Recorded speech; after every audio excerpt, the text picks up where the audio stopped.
Hello, and what is up, my friends? Thunderbob here, and tonight we are going to be taking a look at the original Alan Wake.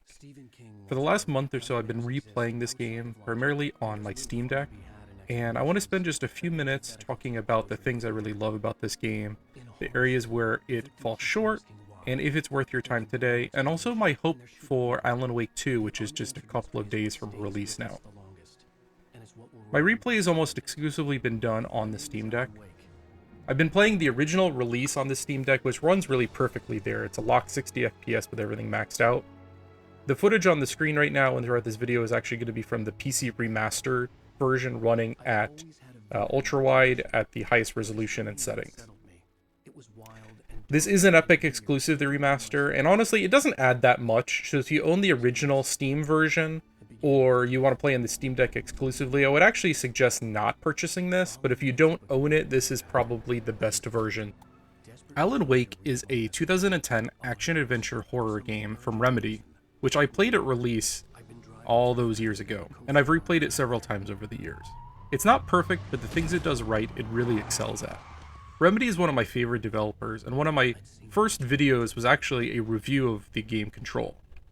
Remedy has really refined their craft with each release, and it really seems to excel at the cinematic, story-driven experiences like Max Payne, Quantum Break, Control, and Alan Wake. These games have a lot of connections. It's implied in Alan Wake that the main character is the author of Max Payne, and a stand-in for Max Payne has actually been shown in the trailers for Alan Wake 2. In Quantum Break, you find a chalkboard that directly mentions Alan Wake and seems to provide some hints for the sequel. And in Control, at release, it is implied that the events of Alan Wake are known to the FBC. And the game even has an expansion which heavily features Alan Wake. The developer really loves these meta connections, and it reminds me of the work of Stephen King, where at least some of my enjoyment comes from trying to find the Easter eggs that tie the various stories together. Speaking of Stephen King, this is the closest I felt a game has ever come to telling a Stephen King-style story. The game even opens up with a quote from Stephen King. The story and the atmosphere are clearly the biggest draws of the game. You play as Alan Wake, a writer who's unable to write and takes a trip to Bright Falls in the hope of breaking his writer's block. Quickly things turn dark, as this dark presence kidnaps your wife and pushes you to try and save her. There are a number of twists and turns, but this is the main motivator throughout the game. Alice? Alice? Alice! Alan, wake up. Along the way, Alan finds pages of a story he doesn't remember writing, which ties in with the gameplay you're experiencing. The game is positively dripping with atmosphere, and the transitions from the bright, shining daytime into the dark night is stark. For being 13 years old, it's still a pretty decent looking game, and the remaster does add a bit to it, though in reality I have trouble telling a difference between the original PC release and the remaster, though I imagine it's more obvious on the console release. For its time, I really think it tells a great story, and the world building is top-notch. The characters are all well acted, and while the character animation falls a little short of modern games, when you take into consideration that it's 13 years old, it's kind of amazing still. There's a ton of fun things going on in the background, like a clearly Twilight Zone-inspired television show that you run into throughout the game. You'll find these televisions in the background, and they're running a show called Night Springs, and these are like legitimate, like 2 to 3 minute long Twilight Zone episodes with a twist at the end and everything. I absolutely love this, and every time I come across them, I just have to stop and watch the entire episode. Remedy does this a lot. Almost all of their games lately have had some integration with live action. Quantum Break had like a whole television show that kind of went along with the main TV show. And Alan Wake 2 appears to be introducing live action along with the gameplay. And from what I've read, it kind of transitions really smoothly where you can't always even tell when it's going from gameplay to the live actors. Another really clever thing that I like is that the game is broken up into chapters, which are almost stylized like episodes of a TV show. They have some kind of cliffhanger at the end. There's almost like a kind of like title card and credits, and then there's a recap before the next episode starts, as if you left off on one episode of Alan Wake and you picked up on the next episode of Alan Wake. I think it's a really clever way to start and end each chapter, and it goes a long way to making the game feel more cinematic and gives decent breaking points to stop after a long night. Now we're getting to the things that I think don't work quite as well.